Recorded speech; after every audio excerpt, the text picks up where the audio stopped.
ചരിത്രപ്രസിദ്ധമായ പഴയ Aluva Munnar PWD road വനം വകുപ്പിന്റെ കയ്യേറ്റത്തിൽ നിന്നും മോചിപ്പിച്ച് ഗതാഗത യോഗ്യമാക്കണമെന്നാവശ്യപ്പെട്ട് കോതമംഗലം PWD ഓഫീസിന് മുന്നിൽ വമ്പിച്ച ജനകീയ ധർണ. കോതമംഗലം മുനിസിപ്പൽ കൌൺസിൽ, കീരമ്പാറ, കുട്ടമ്പുഴ, മാങ്കുളം ഗ്രാമപഞ്ചായത്തുകൾ, റോഡ് ആക്ഷൻ കൌൺസിൽ എന്നിവരുടെ സംയുക്ത ആഭിമുഖ്യത്തിൽ ഇന്ന് രാവിലെ 10 മണിക്കാണ് ധർണ സംഘടിപ്പിച്ചത്. രാജപാത ആക്ഷൻ കൌൺസിലിന്റെ ഭാരവാഹികൾ നടത്തിയിരിക്കുന്ന നിയമപോരാട്ടങ്ങളുടെ പശ്ചാത്തലത്തിൽ ഇത് റോഡ് പൂർണ്ണമായും PWDയുടേതാണെന്നും വനം വകുപ്പിന് യാതൊരു തരത്തിലുള്ള അവകാശങ്ങളും ഈ റോഡിലില്ല എന്നുള്ളതിന്റെ അനേക രേഖകൾ നമ്മുടെ കയ്യിൽ കിട്ടുകയും അതെല്ലാം നമ്മളെ ബഹുമാനപ്പെട്ട കോടതികളുടെ മുമ്പാകെയും വനം വകുപ്പ് ഉദ്യോഗസ്ഥന്മാർക്കും PWD ഡിപ്പാർട്ട്മെന്റുകാർക്കും ഒക്കെ തീർച്ചയായിട്ടും കൊടുക്കുകയും ചെയ്തിട്ടുള്ള കാര്യമാണ്. പക്ഷേ യാതൊരു തരത്തിലുള്ള നടപടിയും PWD ഡിപ്പാർട്ട്മെന്റിന്റെ കയ്യിൽ നിന്ന് വേണ്ട രീതിയിൽ ചെയ്യാനുള്ള ഒരു നടപടിയും ഉണ്ടായിട്ടില്ല. ഈ അവസരത്തിൽ ആക്ഷൻ കൗൺസിൽ ഉത്തരവാദിത്തത്തോടുകൂടി ചോദിക്കാൻ ആഗ്രഹിക്കുകയാണ്, വനം വകുപ്പ് ഭരിക്കുന്ന IFS മാഫിയകളുടെ കയ്യിലാണോ PWD വകുപ്പ് എന്നുള്ള ഒരു ആരോപണം ചോദിക്കാൻ വേണ്ടി ഞങ്ങൾ ഉന്നയിക്കുകയാണ്. അതായത് വനം വകുപ്പും PWD ഉദ്യോഗസ്ഥന്മാരും തമ്മിലുള്ള ഡീലുകളില്ലെങ്കിൽ എന്തുകൊണ്ടാണ് എല്ലാ രേഖകളും അനുകൂലമായിട്ടും വനം വകുപ്പിനോട് PWD രേഖയാണ്, PWD റോഡാണ്, ഇവിടെ നിന്ന് മാറിത്തരണമെന്ന് ചോദിക്കാനുള്ള ഒരു ആർജവത്വം നമ്മുടെ ജനപ്രതിനിധികൾക്ക് അല്ലെങ്കിൽ നമ്മുടെ PWD ഉദ്യോഗസ്ഥന്മാർക്ക് ഉണ്ടാകാതിരിക്കുന്നത് ഏതെങ്കിലും തരത്തിലുള്ള രഹസ്യ ഡീലുകൾ PWDയും വനം വകുപ്പും തമ്മിലുണ്ടോ? അതോ കേരളവും കേന്ദ്രവും ഭരിക്കുന്ന സർക്കാരുകൾ വനം വകുപ്പും മാഫിയയെ പേടിച്ചുകൊണ്ടാണോ ഈ നാട്ടിൽ ഭരണം നടത്തുന്നത് എന്ന് ഉത്തരവാദിത്വത്തോടുകൂടി ചോദിക്കാനായിട്ട് ആഗ്രഹിക്കുകയാണ്. വനം വകുപ്പിനോട് ഞങ്ങൾക്കൊന്നും പറയാനില്ല. കാരണം വനം വകുപ്പ് എവിടെയെല്ലാം വനം വകുപ്പുണ്ടോ അവിടെയെല്ലാം ജനദ്രോഹ നടപടികൾ മാത്രമേ സ്വീകരിച്ചിട്ടുള്ളൂ. എവിടെയൊക്കെ ജനങ്ങളുടെ മേല് കയ്യേറ്റം നടത്താനായിട്ട് കഴിയുന്നുണ്ടോ, എവിടെയെല്ലാം ജനങ്ങളെ ഉപദ്രവിക്കാനായിട്ട് കഴിയുന്നുണ്ടോ ആ ഇടങ്ങളിൽ മാത്രം ആ രീതിയിൽ മാത്രമാണ് വനം വകുപ്പ് ഇത്രയും കാലം പ്രവർത്തിച്ചിട്ടുള്ളത്. ഇനിയും വനം വകുപ്പിൽ നിന്ന് യാതൊരു തരത്തിലുള്ള നീതിയും ഞങ്ങൾ പ്രതീക്ഷിക്കുന്നില്ല. തന്നെയല്ല, വനം വകുപ്പ് ഉദ്യോഗസ്ഥന്മാർ കാണിക്കുന്ന സർവവൃത്തികേടിനും ഓശാന പാടുന്ന യാതൊരു വിലയും അന്തസ്സും നട്ടലില്ലാത്ത ഒരു വനം മന്ത്രി നമുക്കുണ്ട് എന്നുള്ളത് കേരളത്തിന്റെ ഏറ്റവും വലിയ ബാധ്യതയാണ് എന്നുള്ളത് കൂടെ ഈ സമയത്ത് ഓർമ്മിപ്പിക്കുകയാണ്. കാരണം ഇയാളെ വോട്ട് ചെയ്ത് ജയിപ്പിച്ചു വിട്ടത് ഈ നാട്ടിലെ ജനങ്ങളാണ്, വന്യമൃഗങ്ങളല്ല എന്നുള്ളത് ബഹുമാനപ്പെട്ട ശശീന്ദ്രൻ എന്ന് പറയുന്ന മന്ത്രിയെ, മൃഗങ്ങളുടെ മന്ത്രിയെ ഓർമ്മിപ്പിക്കാനായിട്ട് ഈ സമരം ഒന്ന് ഉപയോഗിക്കുകയാണ്. കാരണം ഈ നാട്ടിലെ ജനപ്രതിനിധികള് ജനങ്ങളുടെ കൂടെ നിന്നുകൊണ്ട് പെരുമാറുക, ജനങ്ങൾക്ക് വേണ്ടി നിലപാടുകൾ എടുക്കുക എന്നുള്ള പ്രധാനപ്പെട്ട കാര്യമാണ്.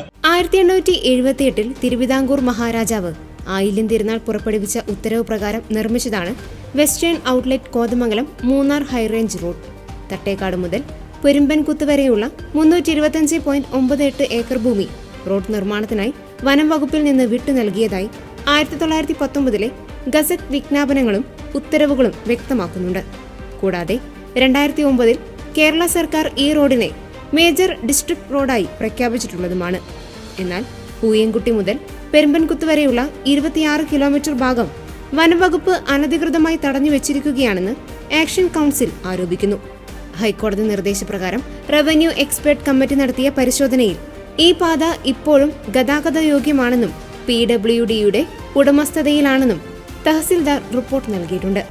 ഈ പാത തുറന്നു കിട്ടിയാൽ മാങ്കുളം, കുട്ടമ്പുഴ, കീരമ്പാറ പഞ്ചായത്തുകളിലെ ജനങ്ങൾക്ക് എളുപ്പവഴിയാകും.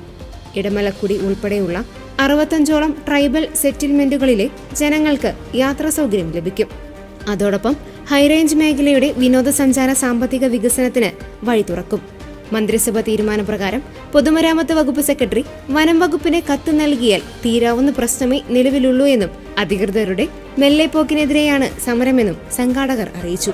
നൂറ്റാണ്ടുകളായി മനുഷ്യര് സഞ്ചരിച്ചുകൊണ്ടിരുന്ന ആലുവ മൂന്നാർ രാജപാത തുറക്കണമെന്നാവശ്യപ്പെട്ടുകൊണ്ട് കാലാകാലങ്ങളിലായിട്ട് ഈ പ്രദേശത്ത് വസിക്കുന്ന ആദിവാസികളും പട്ടികജാതി പട്ടികവർഗക്കാരും സാധാരണ ജനങ്ങളും ഈ റോഡ് അവരുടെ ജീവിതത്തിന് അത്യാവശ്യമാണ് എന്ന് പ്രഖ്യാപിച്ചുകൊണ്ട് പലപ്പോഴായിട്ട് ഭരണാധികാരികളെ സമീപിച്ചെങ്കിലും അവര് ഒരു ഡിപ്പാർട്ട്മെന്റ് മറ്റേ ഡിപ്പാർട്ട്മെന്റിൻ്റെതാണ് എന്ന് പറഞ്ഞുകൊണ്ട് ഈ വഴി തുറന്നു തരാതിരിക്കുവാനായിട്ട് പലവിധ ന്യായങ്ങളും പറഞ്ഞുകൊണ്ടിരിക്കുക. മാങ്കുളത്തെ സംബന്ധിച്ചിടത്തോളം 10,000-ഓളം ആളുകൾ വസിക്കുന്നതിൽ 12 ആദിവാസി കുടികള്, അവിടെ നിന്നുള്ള ഏതാണ്ട് 3,000-ഓളം ആളുകള് അവർക്കൊരു ആശുപത്രിയിൽ പോകണമെങ്കിൽ, അവർക്കൊരു മെഡിക്കൽ ചെക്കപ്പിന് പോകണമെങ്കിൽ വളരെയേറെ ദൂരം യാത്ര ചെയ്ത് സഞ്ചരിക്കുവാനായിട്ട് കഴിയുള്ളൂ.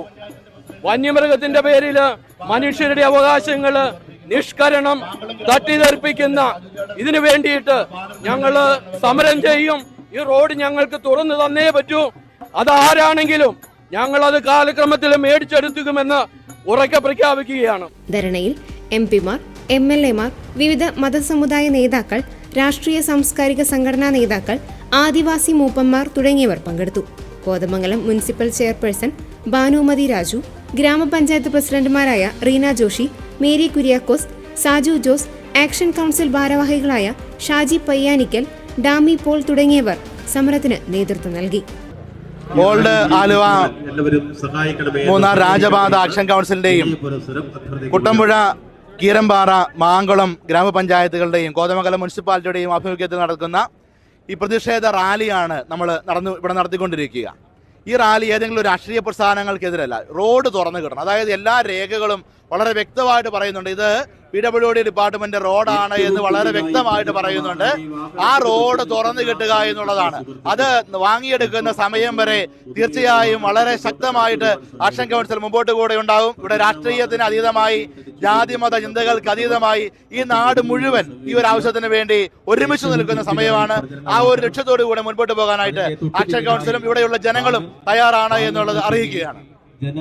രാജപാത തുറന്നു കിട്ടുന്നതോടുകൂടി കോതമംഗലത്ത് അല്ലെങ്കിൽ കേരളത്തിന് തന്നെ കിട്ടുന്ന ഗുണങ്ങൾ രാജപാത എന്ന് പറയുക കേരളത്തിന്റെ ഒരു പൈതൃക പാതയാണ്. അതായത് എന്ത് കാരണത്തിന്റെ പേരിലായാലും ഇത് മറന്നു കളയുന്നത് നമ്മുടെ ചരിത്രത്തോട് ചെയ്യുന്ന വലിയൊരു നീതികേടാണ്. അതായത് മൂന്നാറിലെ തേയിലക്കൃഷിക്കൊക്കെ കാരണമായിട്ട് മാറിയ ഈ രാജപാതയിലൂടെയാണ് കാലഘട്ടത്തിലെ ചരക്ക് നീക്കങ്ങളൊക്കെ ഉണ്ടായിക്കൊണ്ടിരുന്നത്. അതുപോലെ തന്നെ യാതൊരു തരത്തിലുള്ള കയറ്റിറക്കങ്ങളോ കൊടിയ വളവുകളോ ഒന്നുമില്ലാത്ത ഈ വഴിയിലൂടെയുള്ള യാത്ര സുരക്ഷിതമാണ്, സുഗമമാണ്. ടൂറിസം തലത്തിൽ വലിയൊരു കുതിച്ചുചാട്ടം ഉണ്ടാകും. അതുപോലെ തന്നെ ഈ പ്രദേശങ്ങൾ മലയോര മേഖലയിൽ വലിയൊരു വികസന കുതിപ്പുണ്ടാകും. കോതമംഗലത്തും കുട്ടമ്പുഴയിലും കീരമ്പാറയിലും ആനക്കുളത്തും മാങ്കുളത്തും മൂന്നാറിലും ഒക്കെയുള്ള ആ ടൂറിസത്തിന്റെ ആ ഒരു വലിയ കുതിച്ചുചാട്ടത്തിന് തീർച്ചയായിട്ടും ഇത് കാരണമാകുമെന്നുള്ളതാണ്. അപ്പോൾ ഈ നാടിന്റെ തന്നെ മുഖച്ഛായ മാറുന്നതിന് തീർച്ചയായിട്ടും ഇത് കാരണമാകുമെന്നുള്ളതാണ് ഇതിന്റെ ഏറ്റവും വലിയ പ്രത്യേകത.